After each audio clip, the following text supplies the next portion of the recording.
हाथों में लिस्ट लिए एसपी अनन्या सिंह अपनी बहन ललिता की शादी की साड़ी खरीदने अकेले बाजार जा रही थी। उसने लाल सलवार सूट, पैरों में साधारण जूते, चेहरे पर सादगी, ना कोई बॉडीगार्ड, बस एक आम बहन की तरह बाजार पहुंची। उसे देख आसपास के दुकानदार पहचान भी ना पाए कि कौन आई है। तभी उनकी नजर सीधे उसी पुरानी कपड़ों की दुकान पर गई जहां वह पहले भी कई बार बिना सिक्योरिटी चोरी छिपे आ चुकी थी। एसपी अनन्या धीरे धीरे दुकान में दाखिल हुई। दुकान बड़ी नहीं थी, लेकिन चारों तरफ रंग बिरंगी साड़ियों के थान सजे थे। काउंटर पर मालिक हिसाब किताब में उलझा था और करीब 20 साल का एक लड़का ग्राहकों को साड़ियां दिखा रहा था। अनन्या को आते देख किसी ने खास ध्यान नहीं दिया। सबको लगा कोई आम सी ग्राहक होगी। वह काउंटर के पास जाकर खड़ी हो गई और लड़के से बोली, भैया मेरी बहन की शादी है, उसके लिए एक बहुत अच्छी साड़ी चाहिए, कुछ बढ़िया डिजाइन दिखाएं। लड़के ने बेमन से कुछ साड़ियां काउंटर पर फैला दी। अनन्या एक एक साड़ी को उठाकर गौर से देखने लगी। उसे कभी रंग पसंद नहीं आता तो कभी बॉर्डर नहीं। उन्होंने एक साड़ी को देखकर कहा, यह रंग बहुत हल्का है, ललिता पर खिलेगा नहीं। इसका बॉर्डर बहुत पतला है, शादी के हिसाब से जचेगा नहीं। फिर अनन्या ने एक और साड़ी को पलटकर कहा, अरे यह तो बहुत ज्यादा छटक है, दुल्हन को थोड़ा सोबर दिखना चाहिए। इसी तरह आधा घंटा कब बीत गया पता ही नहीं चला। दुकान में ग्राहकों की भीड़ बढ़ने लगी थी। लड़के के चेहरे पर अब झुंझुलाहट साफ झलक रही थी। उधर रामलाल भी अपनी मोटी ऐनक के पीछे से बार बार अनन्या को घूर रहा था। फिर वह थोड़ा रूखेपन से कहा, सब एक से बढ़कर एक पीस हैं, मैडम जी इनमें से ही कोई ले लीजिए। लेकिन अनन्या का दिल मान ही नहीं रहा था। उनके लिए यह सिर्फ एक साड़ी नहीं थी, यह उनकी बहन के लिए उनका प्यार, उनका दुलार था। उन्होंने शांत स्वर में जवाब दिया, मुझे कोई जल्दी नहीं है भाई साहब, मेरी बहन की शादी का मामला है, सबसे अच्छा ही चाहिए। तो रामलाल ने धीरे से लड़के को इशारा किया। लड़का बड़बड़ाता हुआ तहखाने की ओर गया और कुछ ही देर में नए बंडल उठाकर ले आया और काउंटर पर रख दिया। अब काउंटर साड़ियों से भर चुका था। अनन्या एक एक साड़ी खुलवाकर देख रही थी और रामलाल का पारा चढ़ता जा रहा था। लड़का धीरे से अपने मालिक के कान में फुसफुसाया, आधे घंटे से दिमाग खराब कर रखा है, एक साड़ी तो पसंद आ नहीं रही। अनन्या ने उसकी बात सुन ली। एक पल को उन्हें बुरा लगा। वह चाहे तो 1 मिनट में इस दुकान पर ताला लगवा सकती थी, लेकिन आज वह अपनी पावर का इस्तेमाल नहीं करना चाहती थी। उन्होंने लड़के की बात को अनसुना कर दिया और फिर लगभग 1 घंटे की माथापेची के बाद उनकी नजर उस पर पड़ी, एक गहरे मरून रंग की साड़ी जिस पर सोने के धागों से चौड़ा बॉर्डर बना था और पूरी साड़ी पर महीन कढ़ाई का काम था। वह साड़ी जैसे ललिता के लिए ही बनी थी। अनन्या के चेहरे पर आखिरकार एक संतुष्टि की मुस्कान आ गई और उन्होंने साड़ी हाथ में लेते हुए कहा, हाँ बस यही चाहिए, इसे पैक कर दो। रामलाल ने राहत की सांस ली, जैसे कोई बड़ी मुसीबत टल गई हो। लड़के ने जल्दी जल्दी साड़ी को तय करके एक चमकीले पैकेट में डाल दिया। अनन्या ने पर्स से पैसे निकाल कर दिए और पैकेट हाथ में ले लिया। उसके मन में एक खुशी थी, एक सुकून था कि उन्होंने अपनी बहन के लिए सबसे अच्छी चीज चुन ली है। वह दुकान से बाहर निकलने के लिए मुड़ी ही थी कि उनकी नजर पैकेट के एक कोने से झांकते एक धागे पर पड़ी। जो कुछ गड़बड़ थी। वह रुकी, पैकेट को खोला और साड़ी को दोबारा बाहर निकाला। उनके दिल की धड़कन बढ़ गई। साड़ी के बॉर्डर पर एक जगह से धागा टूटा हुआ था और उजड़ कर लटक रहा था। उन्होंने हल्के से उसे खींचा तो कढ़ाई की पूरी सिलाई खुलने लगी। यह एक डिफेक्टिव पीस था। अनन्या का चेहरा उतर गया। वह वापस काउंटर पर गई। उन्होंने रामलाल को दिखाते हुए कहा, भैया ये देखिए, इसमें तो धागा टूटा हुआ है, ये तो पूरी उधड़ जाएगी। रामलाल ने एक नजर साड़ी पर डाली और फिर बड़ी लापरवाही से बोला, अरे मैडम, इतना छोटा मोटा तो चलता है, आप ले जाएं, दर्जी से ठीक करवा लेना, कुछ नहीं होगा। अनन्या का गुस्सा अब बढ़ने लगा था। उनकी आवाज थोड़ी सख्त हो गई। वह रामलाल को बोली, चलता कैसे है, मैं इतने पैसे दे रही हूं, कोई फोकट में तो नहीं ले रही, मुझे ठीक साड़ी चाहिए। अब रामलाल भी भड़क गया और कड़क आवाज में बोला, देखिए मैडम, अब बार बार तो नहीं बदल सकते, आपने खुद देखकर पसंद की है, अब इसमें हमारी क्या गलती। काउंटर के पीछे खड़ा लड़का भी हंसते हुए बोला, अरे मैडम, आपने तो सब कुछ जांच परख कर ही लिया था ना, अब नाटक क्यों कर रही हो। यह सुनते ही अनन्या के आत्मसम्मान को ठेस लग गई। वह एक अफसर थी, लेकिन उससे पहले एक ग्राहक थी और एक ग्राहक के साथ ऐसा बर्ताव उन्हें बर्दाश्त नहीं था। उन्होंने दृढ़ता से कहा, सही साड़ी दो वरना मेरे पैसे वापस करो। रामलाल ने आंखें तरेर लीं और बोला, पैसे वैसे वापस नहीं होंगे, ज्यादा ड्रामा मत करो यहां पर। अब तक दुकान में खड़े बाकी ग्राहक भी तमाशा देखने लगे थे। कानाफूसी शुरू हो गई थी। दुकान के अंदर का माहौल गर्म हो चुका था। अनन्या ने आवाज ऊंची करके बोला, दुकानदारी ऐसे नहीं चलती है। मैंने पूरा पैसा दिया है, या तो सही कपड़े दो या पैसे वापस करो। रामलाल ने चिल्लाते हुए बोला, क्यों बहुत बड़ी अफसर समझती हो? क्या खुद को तुम्हारे जैसे लोग रोज आते हैं? चलो भागो यहां से।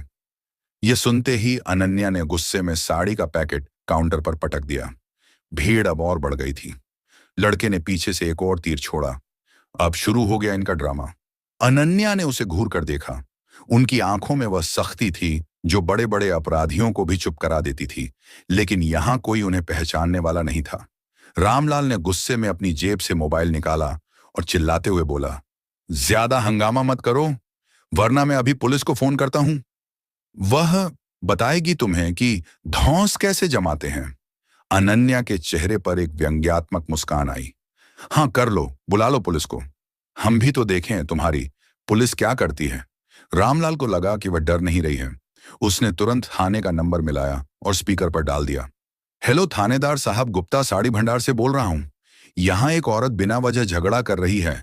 दुकान में हंगामा मचा रखा है। जल्दी किसी को भेजिए। फोन करते ही भीड़ में फुसफुसाहट और तेज हो गई। अरे इसने तो पुलिस ही बुला ली। अनन्या ने कुछ नहीं कहा। उन्होंने पास पड़ी एक पुरानी लोहे की कुर्सी उठाई और दुकान के गेट पर जाकर बैठ गईं। उन्होंने आसमान की तरफ देखा और एक पल के लिए उन्हें ललिता का चेहरा याद आया, उसकी शादी का सपना याद आया। लेकिन अब यह सिर्फ एक साड़ी की बात नहीं थी, यह उनके आत्मसम्मान की लड़ाई बन चुकी थी। वह पीछे नहीं हट सकती थी। वह उस कुर्सी पर शांति से बैठी थी जैसे किसी तूफान के आने का इंतजार कर रही हो।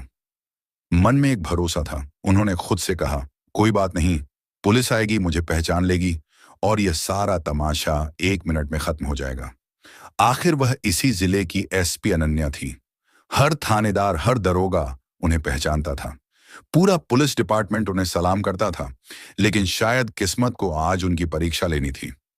10 मिनट बाद पुलिस की एक पुरानी जीप धूल उड़ाती हुई दुकान के सामने आकर रुकी। जीप से एक दरोगा विक्रम सिंह और 2 सिपाही नीचे उतरे। दरोगा विक्रम सिंह की तोंद बाहर निकली हुई थी और चेहरे पर एक अजीब सी अकड़ थी। भीड़ उन्हें देखकर किनारे हो गई। रामलाल दौड़कर दरोगा विक्रम सिंह के पास गया। उसने अनन्या की तरफ इशारा करते हुए कहा, साहब यही है, वह औरत बिना बात के झगड़ा कर रही है, हमारी दुकान का माहौल खराब कर रही है। दरोगा विक्रम सिंह ने बिना कोई सवाल पूछे अनन्या को ऊपर से नीचे तक घृणा भरी नजरों से देखा। अनन्या अभी भी कुर्सी पर बैठी थी। उनके चेहरे पर थकान थी, लेकिन आंखों में एक उम्मीद भी थी कि अब सब ठीक हो जाएगा। तभी दरोगा विक्रम सिंह ने गरज कर पूछा, कौन हो तुम, क्या तमाशा लगा रखा है? यहां अनन्या ने शांत होकर जवाब दिया, तमीज से बात करो। फिर उन्होंने कहा, मैं अनन्या सिंह हूं। दरोगा विक्रम सिंह अकड़ते हुए बोला, अनन्या सिंह हो तो क्या हुआ, किसी रानी के खानदान से हो क्या? दरोगा विक्रम सिंह ने बीच में ही उनकी बात काट दी। क्या तुम्हें दुकान में हंगामा करने का लाइसेंस मिल गया है क्या? अनन्या ने एक गहरी सांस ली। शायद तुम्हें पता नहीं है कि तुम किससे बात कर रहे हो। दरोगा विक्रम सिंह जोर से हंसा। हाँ हाँ पता है, अब सबकी मां बनोगी तुम। ज्यादा अकड़ मत दिखाओ, सीधे थाने चलो, वहां तुम्हारी सारी अकड़ निकालता हूं। एक सिपाही आगे बढ़कर अनन्या का हाथ पकड़ने लगा। अनन्या ने उसे घूर कर देखा तो वह एक पल को झिझक गया। यह देख भीड़ में खड़ी औरतें कानाफूसी करने लगीं और बोली, ये तो अच्छे घर की है, पर है बड़ी झगड़ालू। तभी रामलाल ने दरोगा विक्रम सिंह को कंधे से पकड़कर धीरे से दुकान के अंदर ले गया। काउंटर के पीछे ले जाकर उसने अपनी पैंट की जेब से कुछ नोट निकाले और दरोगा विक्रम सिंह की जेब में खिसका दिए। साहब इसको उठा ले जाएं यहां से, उसने फुसफुसाकर कहा, यह हमारा धंधा खराब कर रही है, जो भी खर्चा पानी होगा मैं देख लूंगा। दरोगा विक्रम सिंह ने नोटों पर एक नजर डाली। उसके होंठों पर एक गिरी हुई मुस्कान आई। रिश्वत की गर्मी ने उसकी अकड़ को और बढ़ा दिया। वह भीड़ की तरफ देखते हुए बाहर निकला। अनन्या अब भी उसी कुर्सी पर बैठी थी। वह सोच रही थी, अब तक तो इसने मुझे पहचान लिया होगा, अब यह नाटक खत्म होगा। पर दरोगा विक्रम सिंह ने सिपाहियों को इशारा किया। इस बार दोनों सिपाहियों ने आगे बढ़कर अनन्या की दोनों बाहें मजबूती से पकड़ लीं। अनन्या चौंक गई। यह क्या बदतमीजी है? मेरी बात तो सुनो। दरोगा विक्रम सिंह ने सीटी बजाते हुए जीप की तरफ इशारा किया और बोला, बहुत बोल लिया तुमने। अब थाने चलो, वहीं पता चलेगा कौन कितना बड़ा अफसर है। भीड़ में से किसी ने ताना कसा, देखो देखो बड़ी मैडम बनने आई थी, अब हवालात में चक्की पीसेंगी। रामलाल दूर खड़ा अपनी मूंछों पर ताव देते हुए हंस रहा था। एसपी अनन्या की आंखों में आग जल रही थी, लेकिन उस वक्त उनकी आवाज से ज्यादा भारी था कानून के रखवालों का वे हाथ जो आज एक बेकसूर को पकड़ रखा था। उन्होंने कोई विरोध नहीं किया। वह जानती थीं कि अगर उन्होंने यहां अपनी पहचान बताई तो ये लोग शायद यकीन ना करें और तमाशा और बढ़ जाए। जीप का दरवाजा खुला। सिपाहियों ने उन्हें लगभग ढकियाते हुए अंदर बिठा दिया। जीप का दरवाजा बंद हुआ और उनकी इज्जत, उनका पद, सब कुछ उस बंद दरवाजे के पीछे कैद हो गया। गाड़ी जैसे ही गली से बाहर निकली, रामलाल ने राहत की सांस ली और अपनी दुकान का शटर गिरा दिया। धंधा फिर से अपनी रफ्तार पकड़ लेगा, लेकिन एसपी अन्या सिंह की इज्जत को थाने के रास्ते पर घसीटा जा रहा था। पुलिस जीप धूल उड़ाती हुई थाने के गेट पर आकर रुकी। यहां बाजार की भीड़ तो नहीं थी, बस कुछ मुजरिमों के रिश्तेदार और पुलिस वाले थे। माहौल में एक अजीब सी उदासी और खामोशी थी। दरोगा विक्रम सिंह जीप से उतरा और एक सिगरेट सुलगकर कश लेने लगा और सिपाही ने जीप का दरवाजा खोले और अनन्या को बाहर खींचकर निकाला गया। लेकिन अनन्या सिर्फ चुप थी, कोई बहस नहीं, कोई गिड़गिड़ाहट नहीं। उनकी सीधी नजर दरोगा विक्रम सिंह के चेहरे पर थी, लेकिन रिश्वत और अहंकार में डूबे उस दरोगा विक्रम सिंह को कुछ भी समझ नहीं आ रहा था। दरोगा विक्रम सिंह ने उन्हें धक्का देते हुए कहा, ले चलो थाने के अंदर। थाने में अंदर एक हेड कांस्टेबल बैठा फाइलें पलट रहा था। उसने पूछा, साहब ये कौन लड़की है? दरोगा विक्रम सिंह ने घमंड से कहा, यह बहुत बड़ी तोप बनी फिरती थी, एक दुकानदार से झगड़ा कर रही थी। ऐसे ही लोग शहर में दंगे करवाते हैं। इसे हवालात में डालो, सारी गर्मी निकल जाएगी। अनन्या ने एक आखिरी बार कोशिश की। मैं अनन्या सिंह हूं, हेड कांस्टेबल ने बीच में ही टोक दिया। नाम पता बाद में कागज में लिख लेंगे मैडम, पहले अंदर चलिए।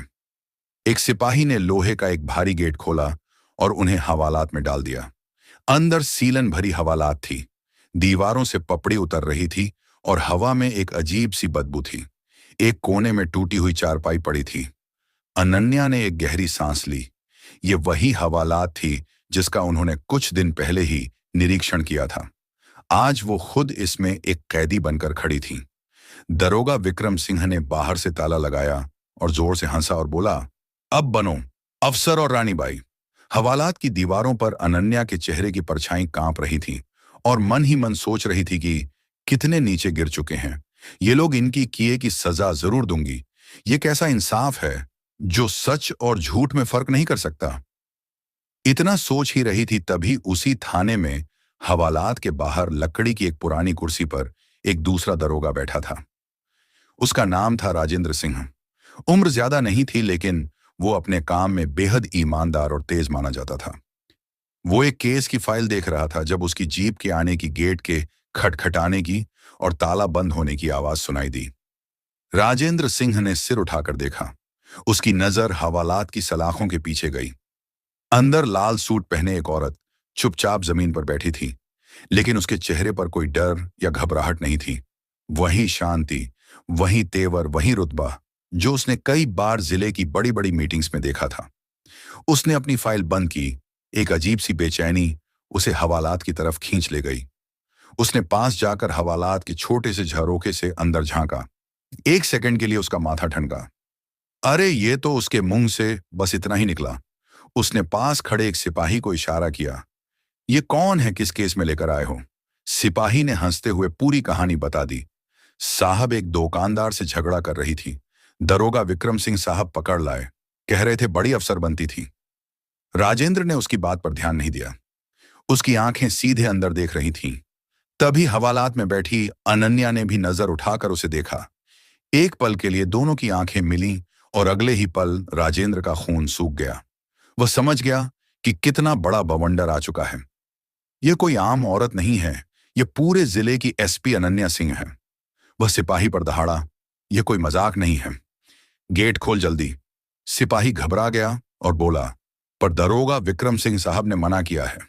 राजेंद्र की आवाज पूरे थाने में गूंज गई। मैंने कहा, गेट खोल।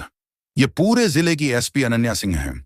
तुम्हारे जैसे 50 दरोगा विक्रम सिंह मिलकर भी इनका बाल बांका नहीं कर सकते। यह सुनते ही सिपाही के हाथ पैर कांपने लगे। उसने कांपते हाथों से चाबी निकाली और ताले में लगाई। ताला खुला, कुंडा हटा। राजेंद्र ने सलाखों के उस पार खड़ी एसपी अनन्या सिंह को पूरी ताकत से सैल्यूट ठोका। उसकी आवाज में शर्मिंदगी और सम्मान दोनों थे। मैडम, माफ कीजिएगा, हमसे बहुत बड़ी गलती हो गई। मैं अभी इस गलती की भरपाई करता हूं। हवालात की वही दीवारें जो कुछ देर पहले अनन्या की पहचान को मिटा रही थीं, अब सच को पूरी इज्जत से बाहर आते हुए देख रही थीं। हवालात का ताला खुलते ही एसपी अनन्या सिंह बाहर आईं। उनका चेहरा शांत था, लेकिन उनकी आंखों में एक तूफान छिपा था। राजेंद्र ने उन दोनों सिपाहियों और हेड कांस्टेबल को जमकर फटकार लगाई। कुछ ही मिनटों में यह खबर थाने से बाहर जैसे ही पहुंची कि हवालात में बंद औरत कोई आम महिला नहीं, बल्कि पूरे जिले की एसपी अनन्या सिंह है। दरोगा विक्रम सिंह के होश उड़ गए। उसका चेहरा पीला पड़ गया, माथे पर पसीने की बूंदें छलक आईं। अभी तक वह अपनी बहादुरी और अकड़ दिखा रहा था, लेकिन अब उसकी टांगें कांप रही थीं। वह बेतहाशा थाने की ओर भागा। सीढ़ियां चढ़ते हुए उसके पैर फिसल रहे थे। सांसें तेज हो गई थीं। कमरे का दरवाजा खोला तो सामने वही दृश्य था। हवालात खुल चुकी थी। एसपी अनन्या सलाखों से बाहर आ चुकी थी। चारों तरफ पुलिस वाले खामोश खड़े थे, जैसे किसी अपराध पर गवाह हों। दरोगा विक्रम सिंह ने जैसे ही अनन्या को देखा, उसकी आंखों में खौफ उतर आया। वह दौड़कर उनके पैरों में गिर पड़ा। माफ कर दीजिए मैडम, मुझसे बहुत बड़ी गलती हो गई। मैं आपको पहचान नहीं पाया। आप चाहें तो जो सजा दें मैं झेल लूंगा, बस मुझ पर दया कर दीजिए। उसकी आवाज कांप रही थी, हाथ जोड़कर गिड़गिड़ा रहा था। पूरे थाने में सिर्फ उसकी खून हारती हुई आवाज गूंज रही थी, लेकिन अनन्या का चेहरा शांत था।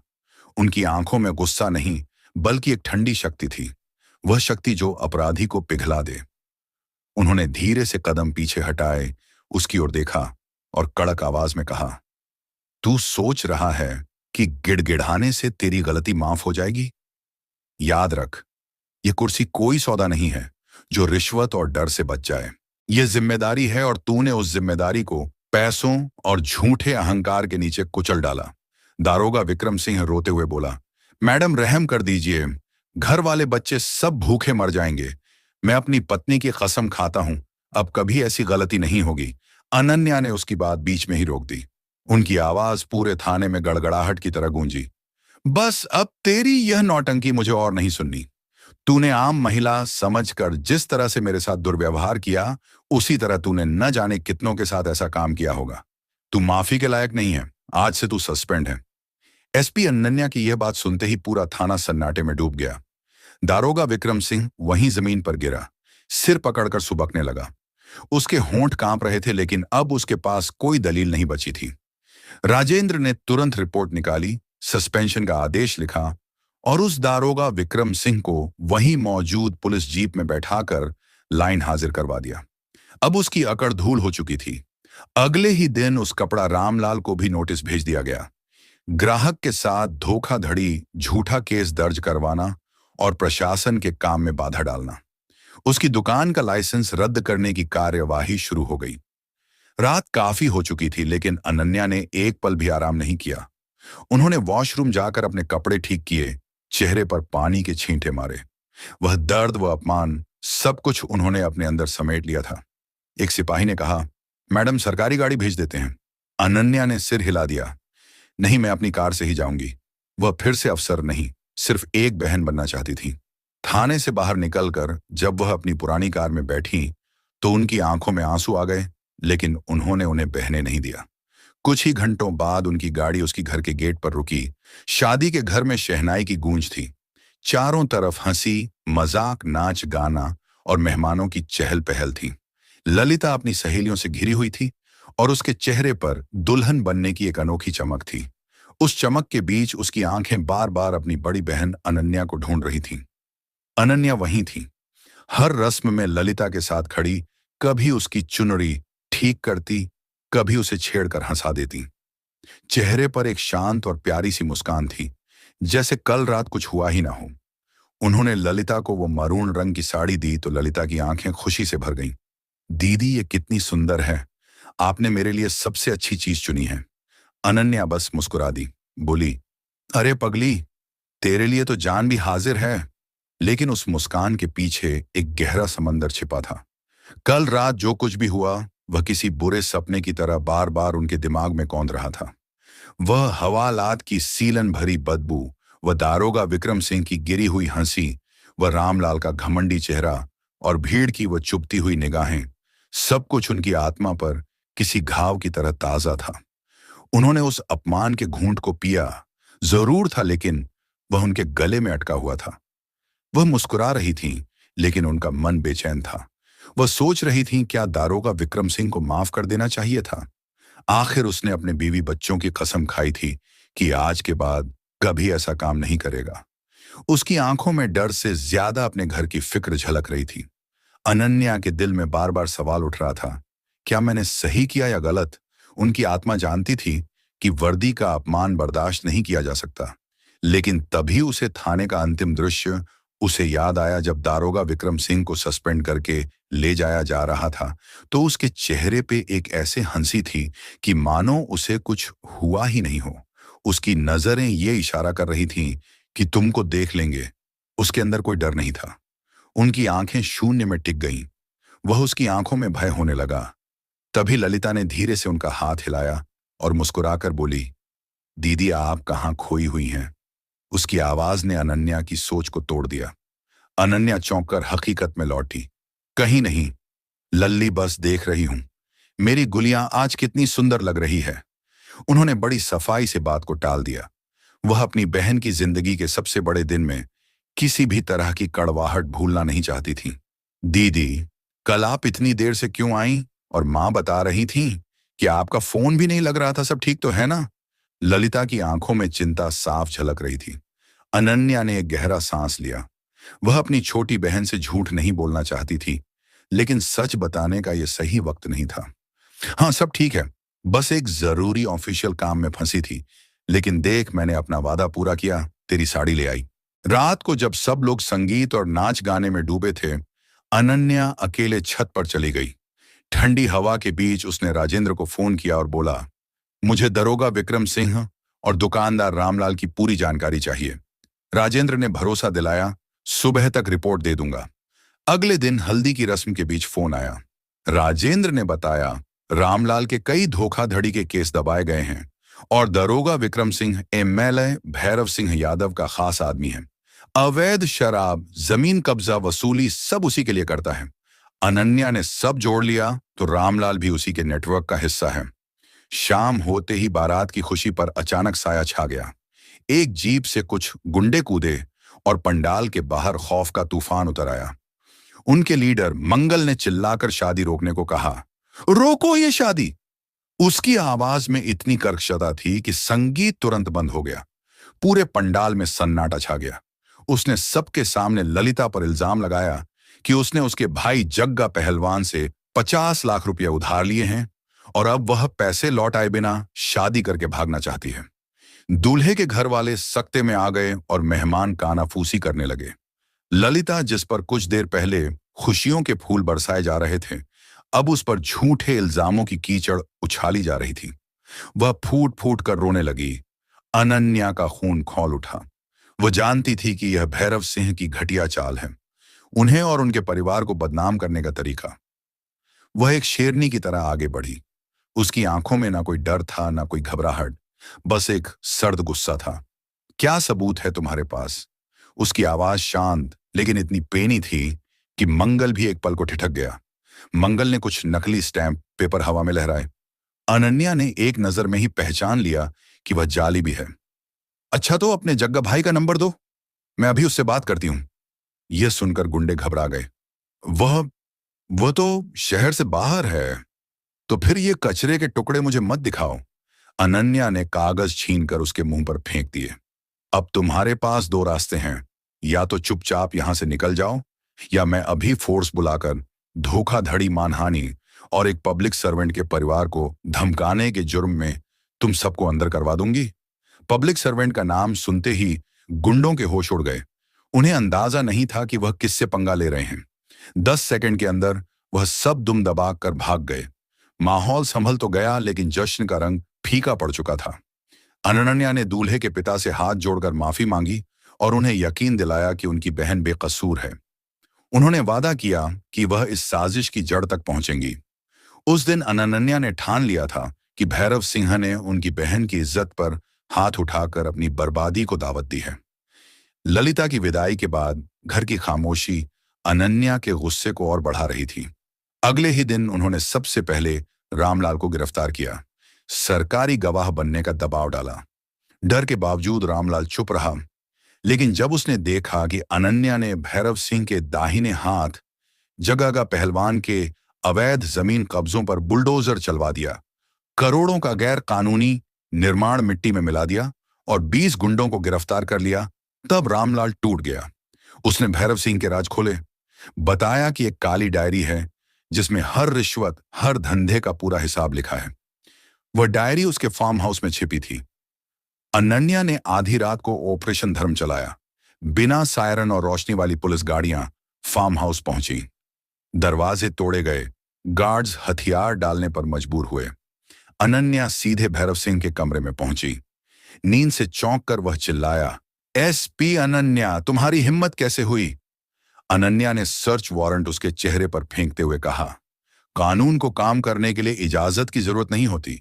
फार्म हाउस की तलाशी में करोड़ों की नकदी और वह काली डायरी बरामद हुई। अनन्या ने डायरी उठाकर ठंडी आवाज में कहा, खेल खत्म। एमएलए साहब, भैरव सिंह उसी रात गिरफ्तार हुआ। अगले दिन मीडिया में डायरी और गवाही के सबूत पहुंचे। अदालत में रामलाल की गवाही और डायरी के पन्नों ने पूरा गिरोह सलाखों के पीछे पहुंचा दिया। शहर ने बरसों बाद चैन की सांस ली। अपराध का साम्राज्य ढह चुका था। शाम को ललिता ने छत पर अनन्या से कहा, दीदी, मुझे आपके लिए डर लगता है। अनन्या मुस्कुराई, उसका हाथ थामा और बोली, मैं अकेली नहीं हूं लल्ली, मेरे साथ कानून है, सच्चाई है और तेरी दुआएं हैं। ये वर्दी सिर्फ कपड़ा नहीं, एक कसम है, और मैंने अपनी कसम निभाई है। डूबते सूरज की रोशनी में उनकी वर्दी चमक रही थी। ये वर्दी अब